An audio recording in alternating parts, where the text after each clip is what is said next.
you know, oh, one of the key things in 2022 in terms of business and commerce is that there's going to be a lot more peer-to-peer commerce kind of transactions happening.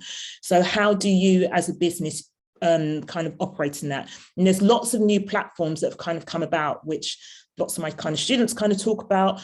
But, you know, in terms of peer-to-peer, so it's more around kind of reselling old kind of stock, so to speak. So the resale industry has grown massively over this time period, and it doesn't look as though it's going to be slowing down, so to speak. So one of the opportunities is to think about how you can kind of, you know, drive more in terms of the resale market, and in particular be focusing on the settlers, because they are going to be the ones who are going to be driving that particular aspect of the market in resale, so to speak. So thinking more about peer-to-peer commerce in the rise, and explore old stock and utilising web shops to maximise your sales kind of going forward.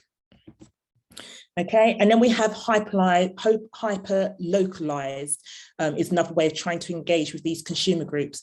So thinking about social commerce and the rise of local retailers and community-based shopping platforms over traditional brands. So, you know, we have the big department stores and so forth, but, you know, what's going on in your area, you know, that you can get involved with, where you can be able to kind of, you know, promote and push more business, so to speak. Are there particular platforms? You know, I know we've got some apps here in the UK, and I've kind of got this app called, it used to be called Neighbour Next Door. And whilst it's there about everybody that lives in my neighbourhood, and I can plug in and see what's going on in my neighbourhood, it's also an opportunity for small businesses in the area to be able to either promote, you know, their new shop, or to be able to promote their products or sell products and so forth for it. So, you know, think about identifying local commerce to strategic partners that best aligns with your product offering kind of going forward. And then the on-demand evolution is another way of kind of engaging. So one of the things that's kind of happened is, in particular, I can't remember which group it is, but they're not always enthused by in-app ordering. So, you know, as they demand speed, so kind of think about about your digital platforms and your technology, okay? So making sure that whatever platforms you're operating on, if you have your own apps, then great. If you have a mobile, if your website is optimized for mobile, then great, but also make sure that it's easy, it's not clunky, you know, making sure that there are making sure there's fewer steps as possible for customers to check out on whatever platform you are, to be able to drive sales kind of going forward, because these consumers are not particularly interested in lots of different phases to be able to get through, to be able to kind of buy whatever it is they need. So make that whole kind of on-demand evolution as seamless as possible for them kind of going forward. And so kind of moving on into retail trends for 2022, I've just kind of pulled out a couple just to kind of go through for you. So first of all, kind of thinking about influential. So the internet is democratized information, but not influence. So we're kind of in welcome to the era of PR and PR and consumer as a PR. So the key thing about this here is, you know, influence of content creators cannot be underestimated. You know, on sites like Tumblr. So, you know, sites like Tumblr that was kind of used many years ago has now kind of had a massive resurgence. So it kind of gets 13 billion page views per month. And also around 20% of all its 30 million blogs are kind of, you know, related around lifestyle and fashion kind of products. So, you know, it's really important as a business to kind of think how you can kind of engage with relevant bloggers, influencers, to help to kind of, you know, spread your message and to be able to kind of engage with new consumers kind of going forward. But also making sure that when you are thinking about, looking at this particular area, again, coming back to the whole kind of ethics, making sure you're aligning your business with the right kind of influencers. Yeah, those that hold similar values and beliefs to what your business is. Because again, consumers are looking much more into these kind of things and wanting to understand where the relationship and where the synergies lie between you and the influencers. So really make sure you're kind of, picking and selecting the right kind of people to be working with in this particular kind of area. But also kind of thinking about, don't ever, so there's 3 different types of influencers, and never kind of think that, someone who's got 500 followers on their account, well, they're insignificant and are of no use to me because they don't have that kind of reach. But actually, you need to kind of really think about, well, what is it that I want to achieve from working as a partner with influencer? And actually, some of the smaller, nano influencers, as we like to call them, so they may have around about 2,000 followers. They had some of them have the most highly engaged followers on their platforms. So actually, it's kind of thinking about, the quality of those relationships that those influencers have versus maybe someone who has 100,000, 200,000 followers, on a platform, so to speak, and how much the cost per conversion and the kind of relationship that you can actually build with those particular kind of influencers. So some of the things to think around your strategy there, and influencer marketing is going to be it is a big thing, and it's going to continue to grow kind of going forward into 2022 and so forth.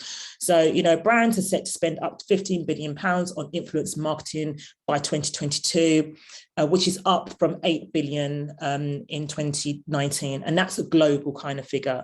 So this is going to continue to kind of grow as an area within business. So again, thinking about how you can kind of maximize and grow your exposure and so forth for your business kind of going forward.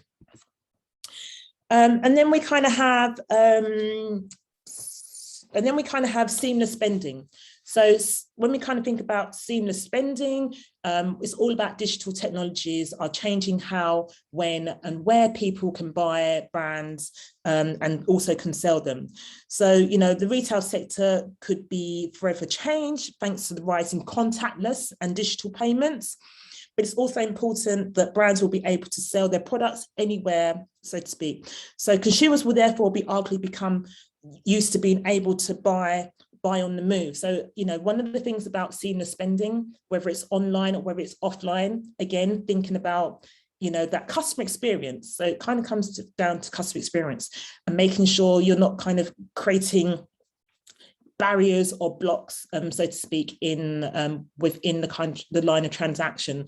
So some of the things to think about there in terms of your website: are you optimized for Google Pay, Apple Pay? What else have you got? Klarna. What else is there? Apple Pay, PayPal, anything, where you make it easy for people to be able to check out of your website, so to speak, or from your online platforms. And even kind of like if you're in store, how you can kind of create a much more seamless experience for customers to be able to kind of buy and transact within your stores. And then we kind of had things around the moral brand as another trend that's kind of coming through for 2022. So consumers don't need to spend time or money being ethical when moral brands can do it on their behalf. So, again, kind of coming back to it, ethical qualities are a point of differentiation for brands. And the same is true for retailers. So being a moral company, so to speak, can be a deal breaker, okay? And that kind of goes for all age groups, because we're becoming much more conscious about lots of things around us at the moment. We've had 18 months to think about things a lot, so it's in our era of prove it mentality. Consumers will want to see tangible proof that brands are, have a commitment to giving back in some kind of way. This is where community projects and sponsorship can kind of work. But also, even if you're not doing that, thinking about how you talk about your business and the process within your business. Are there areas of your business where you kind of, where you can kind of demonstrate this, so to speak, as part of it, so to speak. So, it's something, it's it's an important part of that whole kind of sustainability, transparency kind of discussion that we're kind of having kind of going forward, but also around your marketing of your brand. So one of the other things that we're kind of moving into is, we're moving away from, is ownership evolution. So the value of ownership is being challenged with the flexibility of demand, access, and ethical consumption habits of reinventing the purchase cycle. So we're kind of moving into an era where, you know, there's lots of different ways. We don't have to necessarily own things anymore. Yeah. And it's part of the kind of wider kind of sustainability discussion and how businesses can kind of work on this. So the value of ownership is being challenged by, you know, as I say, kind of thinking more around kind of creating a much more circular economy. And, you know, the value to become, it becomes an important, becomes an important choice factor. So it becomes quite unlimited in terms of the growth of services. So rather than kind of thinking about, you know, people buying your products, you know, how we can kind of work in an environment where people are renting your products, so to speak. But also we're kind of seeing lots of different new services that are coming around, whereby, you know, we have pre-loved services, where people are able to kind of hire products, whether it's clothing or whether it's home items, you know, and then upgrading, you know, or renting them for a certain period of time, and then being able to kind of give them back. But also kind of thinking about things like subscriptions, you know, that are kind of coming back into play, and people subscribing to relevant services and to relevant products, you know, as a way of kind of not necessarily having to take full responsibility of products, you know, but we kind of have them for a particular period of time. Someone's going to give us this service, so forth, kind of going forward, you know. So we're kind of moving into an era where, you know, ownership isn't the ultimate kind of goal, but actually how we can kind of maximize, whether it's as consumers, maximize our experiences, you know, by experiencing lots of different products and different services in a much more flexible way, but also as businesses kind of trying to create a new opportunity where, you know, whether we've got old stock, and so forth, or whether we've got products which can kind of be reinvented into maybe a rental or a part ownership system, which continues to generate money for the business kind of going forward.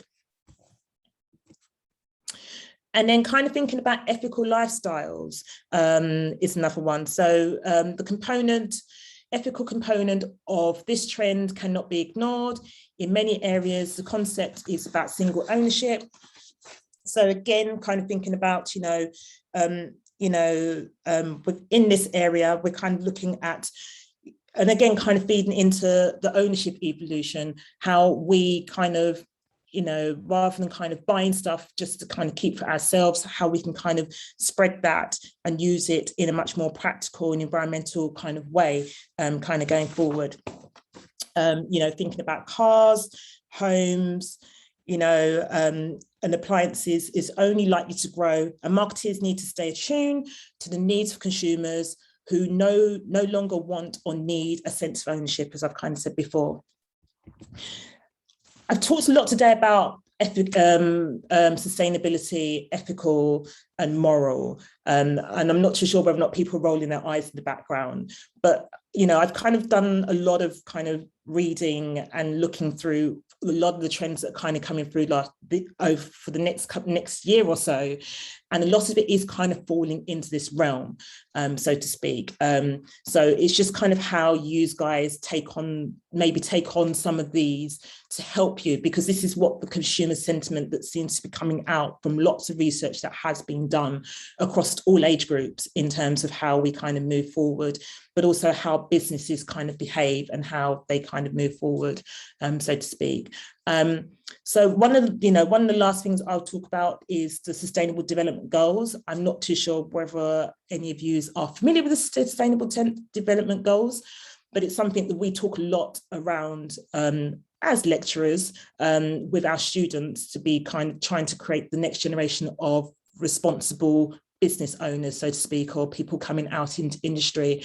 But as part of the wider drive to you know, the 2050, you know, zero carbon emissions.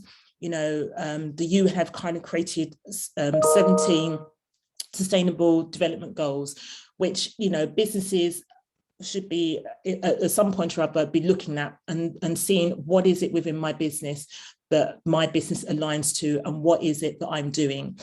So for example, you know, I kind of, you know, as I say, I'm a lecturer, and so I spend a lot of time doing supply chain management. So the sustainable goals I talk a lot around with my students is around sustainable goal number 9, you know, how industry can kind of support industry to support innovation, infrastructure, but also sustainable goal number 12, and how we kind of create products that are responsible consumption and how we don't kind of have impact on the wider planet. But as businesses, you know, this is also another great market opportunity for you, you know, so whilst kind of, you know, looking and reflecting how can we, what are we doing in our business to support the wider sustainable UN goals, how we can also use this as part of our wider kind of marketing of our business to the wider population, to our consumers, to show that we are kind of part of this whole kind of movement. You know, and, you know, kind of coming back to, you know, this, you know, 70% of corporate products and retail organizations indicate that sustainability leads to an increase in customer loyalty, while 63% say it increases brand revenue. So it is something that's kind of here and is also very, very important to that wider bottom line of our business and how we kind of maintain profitability, but also kind of retain customers. Because at the end of the day, you know, we don't want customers to come through the door once. We want them to come back again and again. And we want them to tell their friends and family about how amazing we are. And so these are some of the ways in which we can possibly feed into kind of going forward. So final thoughts, sustainability is here to stay. Harness and speak loud and proud about what you are doing in this realm. You know, customers will thank you for it in some shape or form, yeah? And consider how your business can enhance and provide new solutions and experiences to new customer bases, okay? So the new profiles that are kind of coming through, how can you as a business kind of engage with those, or kind of use some of that information as part of your wider kind of marketing material. Old stock creates new opportunities. So one of the big things that are kind of coming through in terms of trends and themes is the resale market is going to be growing next year, in particular looking at the millennials and the Gen X kind of generation, who are looking at, you know, vintage, but also kind of looking to do kind of rental kind of schemes. And again, kind of back to that whole ownership kind of area, which we were talking about before. But also kind of thinking about how, you know, whilst we have our online platforms, our social media, massive global presence and so forth, how we can also build and scope out new networks and partnerships to support localization.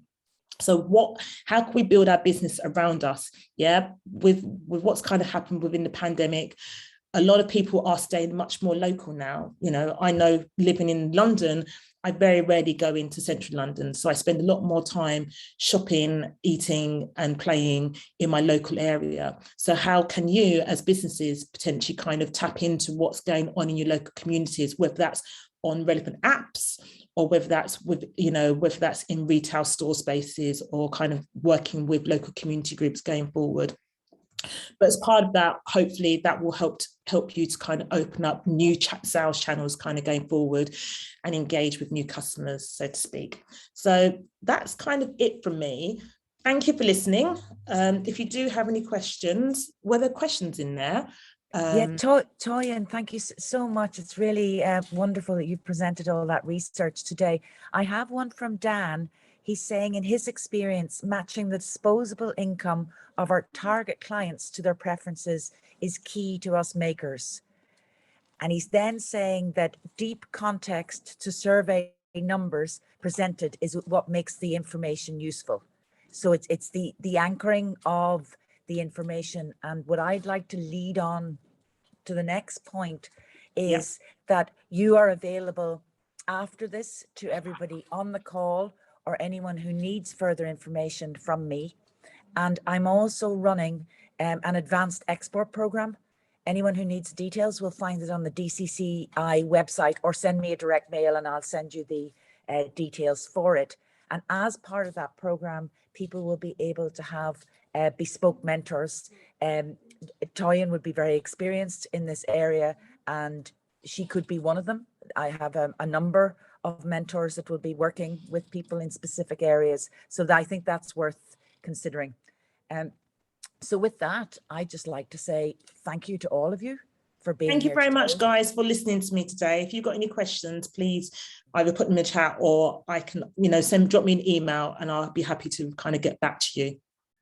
Yeah, Toyin, it was very thought-provoking, and I'm delighted that you joined us today from London.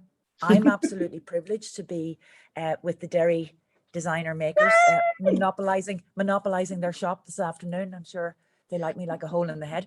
But lovely background you've got there. I know, it's fantastic, and all the made local merchandising. It's brilliant. Yeah, it's the best busman's holiday ever. So anyway, and I'd like to thank Dan, who has joined us from Canada. And I'm just looking, we have a very wide span of people from all over Ireland. So listen, I know it's a holiday week, and people are getting ready and making their stock for Christmas. So with that, I'd just like to thank everybody sincerely for being with us today. And thank you very much, everyone. Bye-bye, and thank you. Thank you. Thank you. Bye.